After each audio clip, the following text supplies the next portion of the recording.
Hello, welcome to Drama Queen. I'm your host Shayla, and I'm super excited to get started on this. So, I'm going to be talking about narcissistic abuse and just like what I've been digging around and finding on the internet and from what I've learned in like therapy and whatever. But, anyways,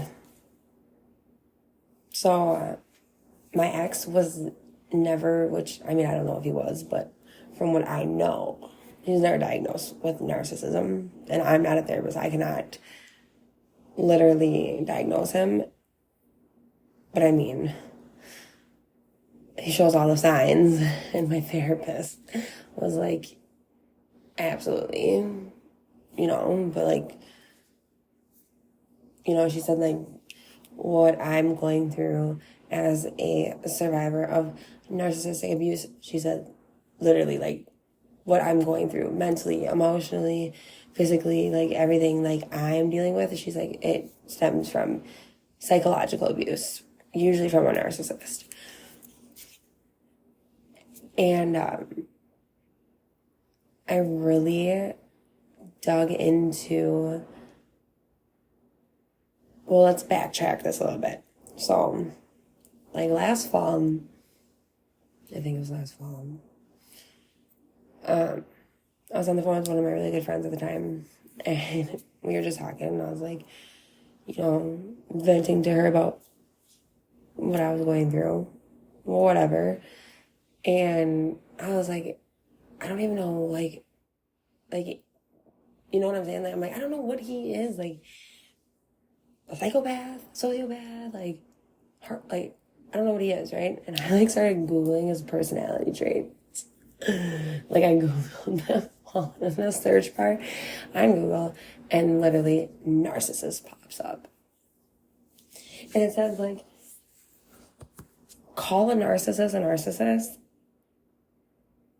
they're gonna lose their damn mind. Like they're gonna like freak out on you, right?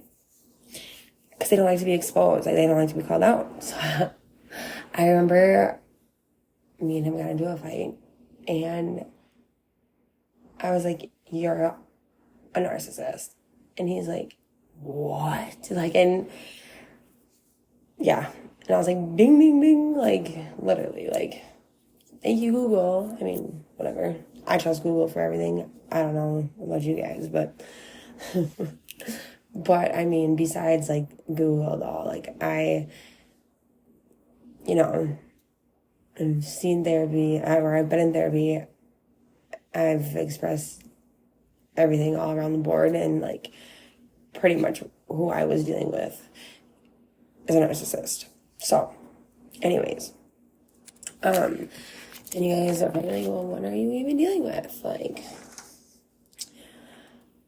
it's fun, that's for sure. That's what I'm dealing with. Yeah, so I am just a mess, honestly, at the end of the day. And I mean, I guess to start off by explaining how I'm a mess. I mean, I struggle with mental health. I mean, it's all over my social media. Everyone knows that I struggle with mental health in general. I'm far from fucking perfect. Let's be real. Like, I can be crazy. I used to be super crazy. And then I had children, and, you kind of slow down a little bit. But being psychologically abused, especially for a long time, your brain actually starts getting damaged. And so I'm going to shoot into like that part of like, like my therapist was explaining to me like your brain actually was getting damaged over the years of abuse. And I'm like, what? And she like explained it to me, right? But I was like, I need to like look into this more. And it's seriously so true. Like, so I'm just gonna like tell you guys what I looked up. And so, first of all, in your brain, so you have a hippocampus, which is a paired structure tucked inside each temporal lobe, and it helps store and release memory. Your hippocampus is especially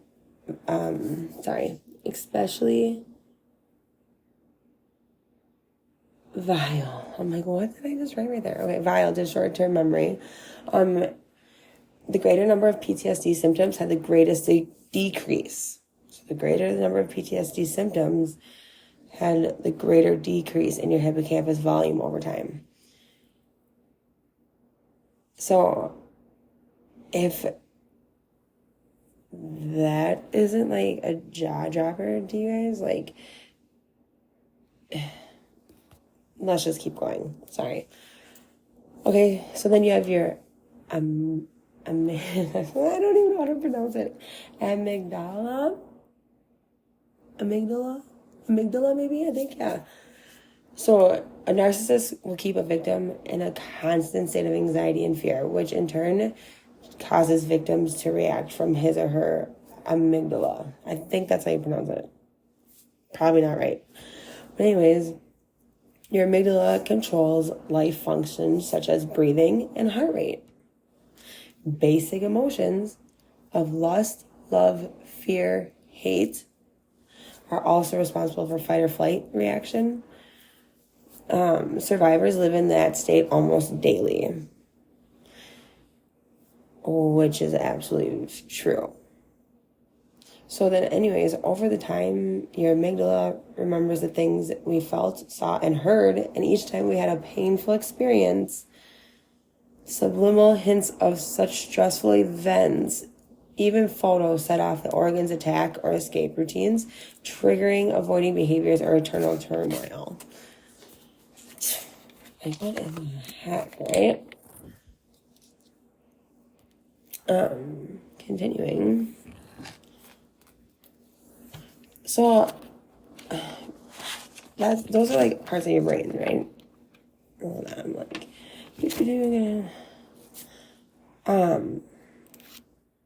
so fear, okay, so in your amygdala, okay, the fear is the main emotion that the amygdala is known to control.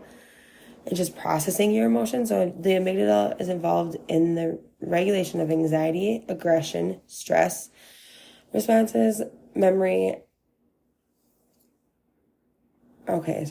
Stress responses, memories, emotions, social cognition.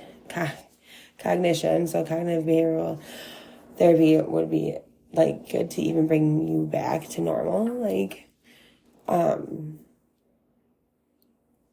pretty much you struggle with controlling your emotions, right?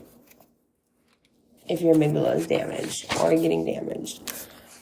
And that's why, like, when people, I've had people like, dude, you literally, like, how do you not remember this, right? Or like, how do you, or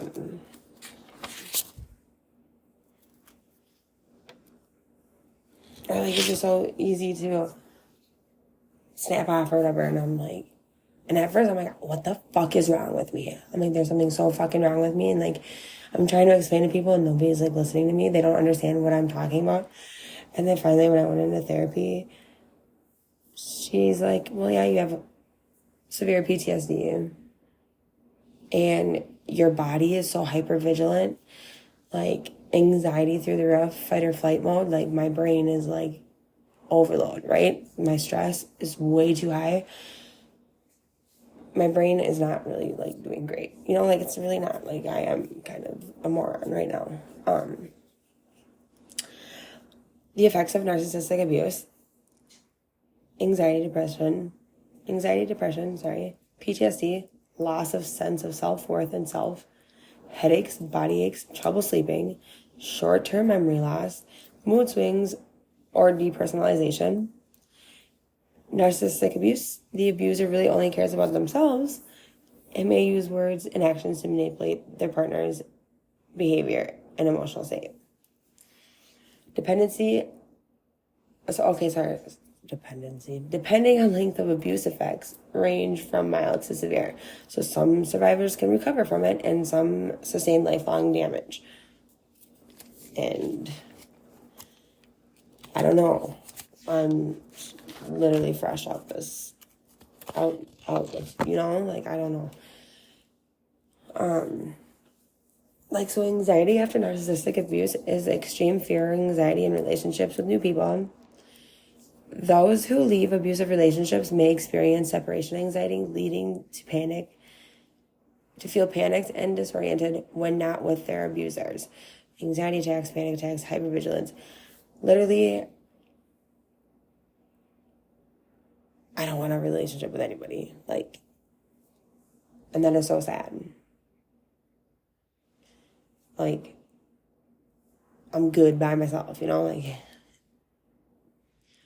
ooh, my anxiety is like getting worked up even like talking about this out loud. Depression. So feelings of worthlessness from being told how useless and stupid you are. Years of manipulation and gaslighting and being isolated. I mean, fuck, I could hardly even see my I'm literally like rebuilding friendships because I was isolated for so long. PTSD. So just on a high alert, looking out for danger because traumatic events triggered fight or flight response within you. As a result, anything associated with those memories can trigger an anxiety attack. You're on your guard 24/7. Victims of narcissistic abuse never knew what the abuser would do next. Struggle to relax because of chronic hypervigilance, expecting abuser to be around every freaking corner. Oh my fudge. Now, when I tell you, if you know, you know. Like, things are kind of calming down a little bit in my body, you know? A little bit. Not really. But, like, everybody knows, like, dude, I couldn't even sit still. I mean, I'm fucking trying to have a conversation with a mechanic and I'm looking at my mirrors left and right and everywhere, like, just not even noticing that I'm doing it, but I'm doing that subconsciously. Like, I'm just doing that. Like, my body is constant in a fear mode. So bad. Emotional liability. So after going through a traumatic event like a narcissistic abuse, it's common to suffer sudden mood swings accompanied by irritability or emotionalness and being like a robot. You might experience depersonalization. You feel like everything around you is not accurate. I'm going through all this right now. I can't even give you advice on how you get through it because I'm going through it right now. Usually people are stuck in a cycle, and I was stuck in the cycle for a long time. So abuser keeps contacting them, even if or when the relationship ends. They may they may act nice. That's called hoovering, an attempt to get you back. Trust issues after narcissistic abuse. Trust levels extremely low and could lead to social anxiety. I mean, you're constantly wondering whether people are being truthful with you or manipulating your emotions to get what they want. You may become hypervigilant and overly sensitive to criticism or judgment from others due to fear of being betrayed again. Fuck, I'm just damaged, man. Experience insecure attachment, constantly feel that people will leave or betray you. Trust issues in all aspects of life. Personal relationships, friendships, work interactions, contact with family members.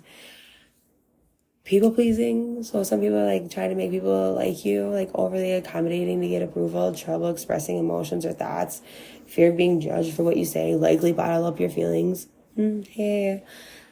Self-destructive habits, may have problems with addiction, smoking, drinking, food, overspending, trying to numb emotional pain. Steering clear of places or things that remind you of the abuse. Loss of sense of self-worth. You feel completely lost. oh, you feel like you've completely lost yourself. Narcissistic abuse is a form of brainwashing. So you may no longer feel like the person that you were before it all began. And fuck, I was just saying this to someone a couple weeks ago. The person I was before I met my ex, I was hardworking. I had money. I was getting ready to go back to school, like back to college. Like, I had friends. I literally just got home from vacation with my girlfriends. Like, and I literally just like let it all crumble. And that's so sad when you look back and you're like, what the fuck happened to me?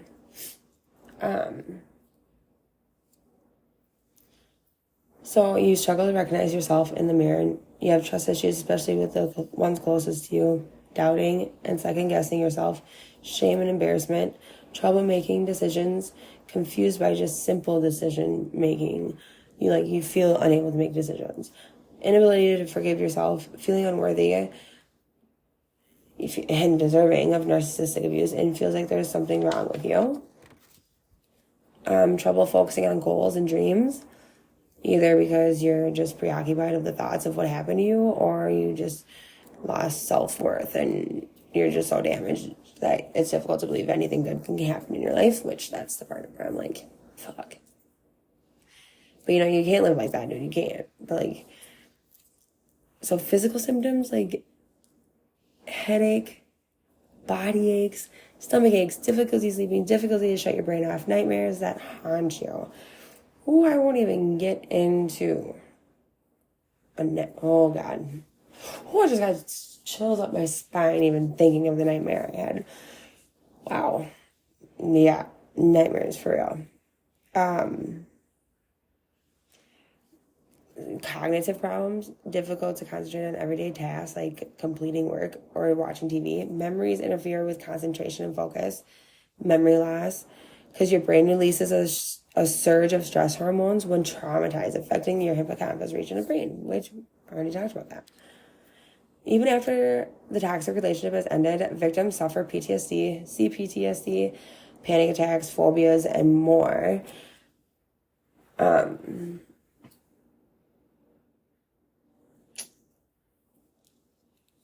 Out of these fears, narcissistic abuse often engage in primitive defense mechanisms including but not limited to. I'm so sorry, my handwriting was obviously not great right here. Denial. So victims use denial to escape dealing with painful feelings or areas of their life they don't want to admit. Compartmentalization. Victims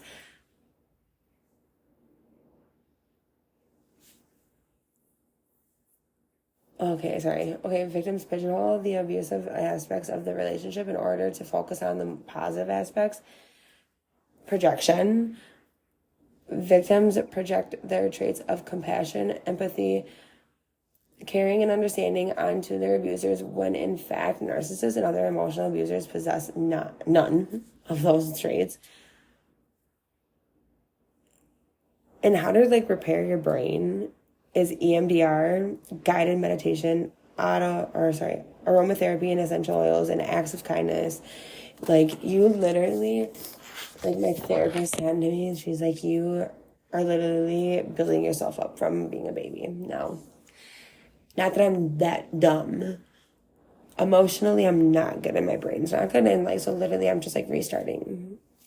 And that is so fucking sad to think that, this is really happening to you.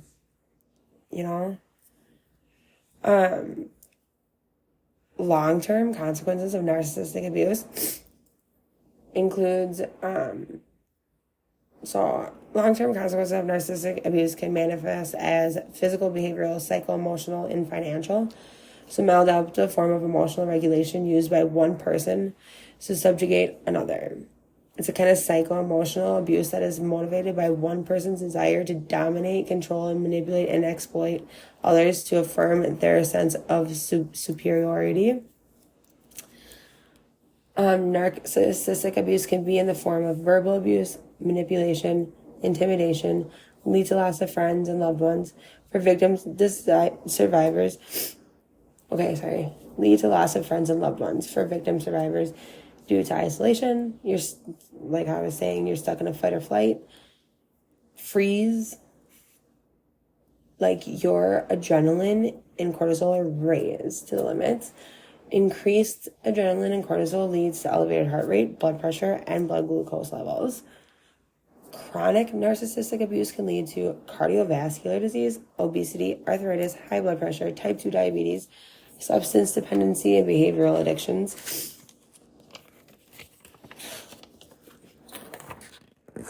Ooh,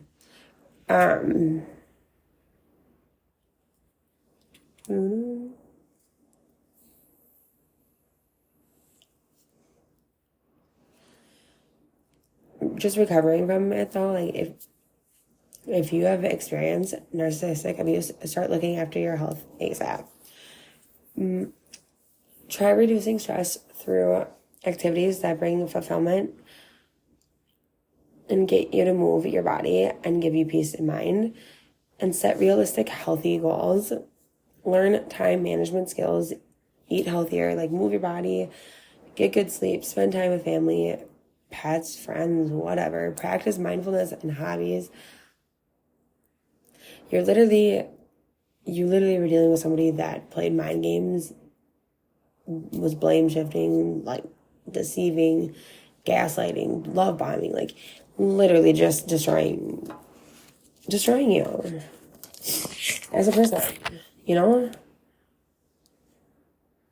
And like you have to learn to trust yourself again. And honestly, like I even learned, like, you know, joining a support group and surrounding yourself around loved ones and friends and just doing things that support your mental health. I mean, and you need a therapist. And you need a therapist that is actually knows about narcissism, like knows about narcissism. You cannot just have any therapist. I mean, you probably can, but like, I mean, it's going to take several years. It's baby fucking steps. And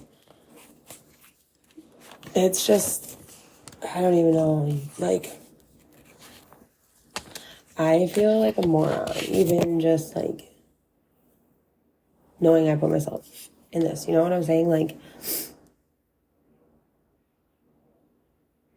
and it just sucks, you know what I'm saying? Like, and I even like looked up, I'm like, okay, well, what are like the healing stages, right? And so like what I found was there's 10 stages of healing. First is denial, then shock and confusion. 3 is identification, so recognizing and naming the narcissistic abuse. 4, separation, distance and separation from the abuser. 5, complicated grief, emotional turmoil, including anger, guilt. The feelings might be further complicated by lasting fears of what the narcissist might do next in an attempt to hurt them. 6, education, so finding info and support to understand the abuse. Nobody knows what the hell you're going through when you are dealing with a narcissist. Nobody knows what you're dealing with. Nobody knows what you're going through day in and day out. I couldn't even ask a simple question without being called dumb. Like, and then recovery, or, okay, you have education, okay, and then recovery. So self-care and healing the wounds of narcissistic abuse, and then restoration, reclaiming independence and rebuilding your life. Meaning making, finding meaning in the abuse and getting closure and paying it forward. And I feel like I've done some of these, you know, healing steps, but I'm like so fucking far from healing. I am so far from it.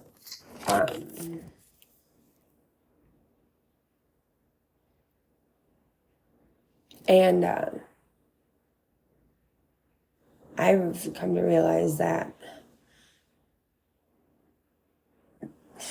it's probably going to be a lonely, long ride.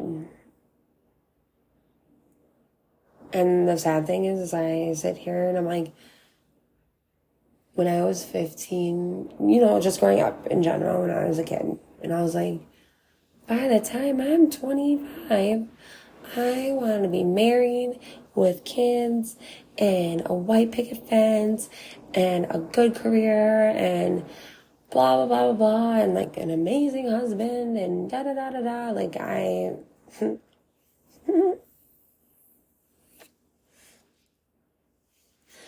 made decisions in my life, though, that led me to where I'm at pretty much right now, Like, I am not blaming any of this solely on my last relationship. But I made decisions in my life that affected where I'm at, Like, I dropped out of college and had a kid, and I didn't go back to school, and I ignored the red flags, and I didn't love myself enough. I didn't heal from past childhood traumas. So I didn't even love myself enough to understand that, like, somebody that loves you does not treat you the way that I was being treated. You know what I'm saying? And I put myself where I'm at right now, and it sucks. It sucks. And I'm far from fucking perfect. Like, I try to make that so clear to everybody. Like,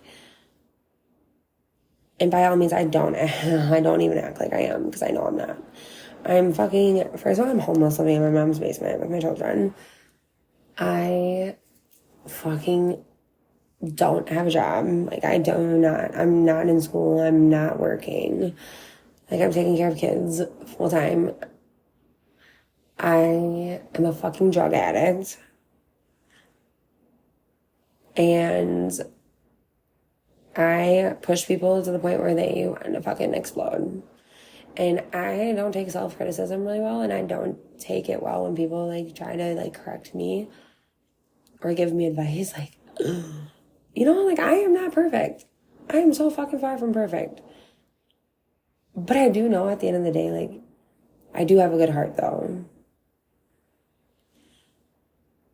And thank you, Jesus, for that. Because if I did not have a good heart, man.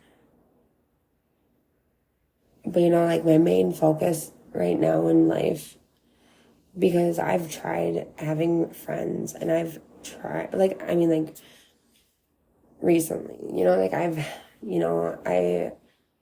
sadly, every person that has been in my life recently, including family, and just a lot of people, honestly, like a good handful of people, even people on my Facebook, but like, everyone has like turned and like has completely told my ex about my life. And so, like, I'm to the point where my safety and my children's safety are like first priority.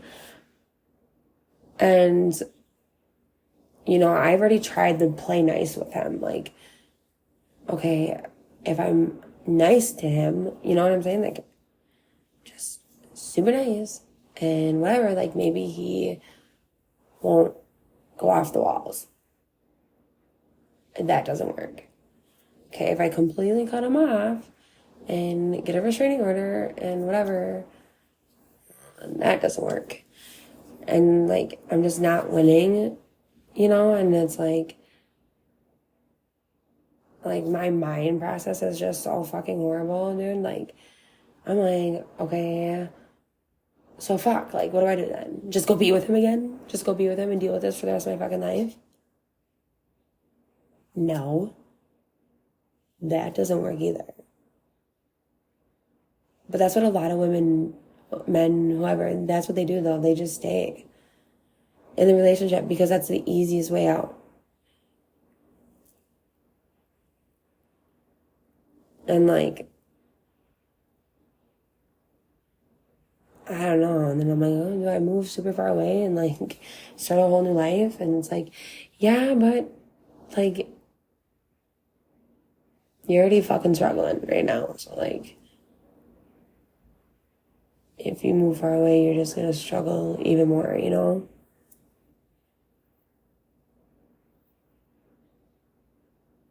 And just be even more lonely. But I do know like my mental health is not good. My life is not good. Like my kids, their basic needs of course are being taken care of and more. And I found a support group and I'm in therapy. I'm trying to find a trauma therapist though too, but like I was working out there for a minute, but I stopped at working out. But I know that the next year or however long in my life, like I'm just focusing on myself and my children. And because at the end of the day, I won't be a good girlfriend, wife, friend to anybody right now because I am not healthy, you know? And I came to that realization, like, and I do have a couple people in my corner and I appreciate them and they know who they are and I appreciate them more than anything. But I know that like I don't have time to worry about what anyone's thinking about me, what anyone's posting about me, what anyone is saying about me. I have no energy to hardly even fucking wake up with my kids in the morning. So to even waste an ounce of energy on someone that does not actually give a fuck about you and like it's just like turning around and running to your ex and just telling your ex everything is weird, but you know, I just don't have time for any of it. And I never even knew what a narcissist was until the end of this, well, like the beginning of the end of this relationship. And I'm not here even to bash anybody either, so like, you know, and if the shoe fits, wear it. At the end of the day, I do know though, if you are struggling with either leaving a narcissist or are in a relationship with a narcissist, like, find your escape route. And when I post this video, I'm going to post a couple of links too for like different people to call to help you. Because, I mean, I'm still trying to find my village and I'm like 5 months out of it, you know, like completely out of like the house, everything. Like I'm just gone, you know, like, and I still don't even have a complete village besides like my social media family, which I love dearly. They motivate and push me every day, but you know, just like a village of people, you know, who you can call, who you can trust, who you can talk to, like, and I don't even have the energy to look for it. So I do, but I do know different organizations that can help women get out of it, stay out of it with mental health, whatever. So I will post that with my video. And I appreciate your guys' patience so much. And I hope it helps a little bit to kind of realize like what you could be going through if you are with a narcissist or you have left one and you're wondering what the fuck's wrong with me. Well, this might be a little bit of what's wrong with you, but nothing's wrong with you because you didn't do it to yourself, you know? And so just be a little lighter on yourself. Don't be so hard on yourself. Because if you're so hard on yourself, you're just miserable. So I love everyone. I hope everyone has a wonderful, wonderful week.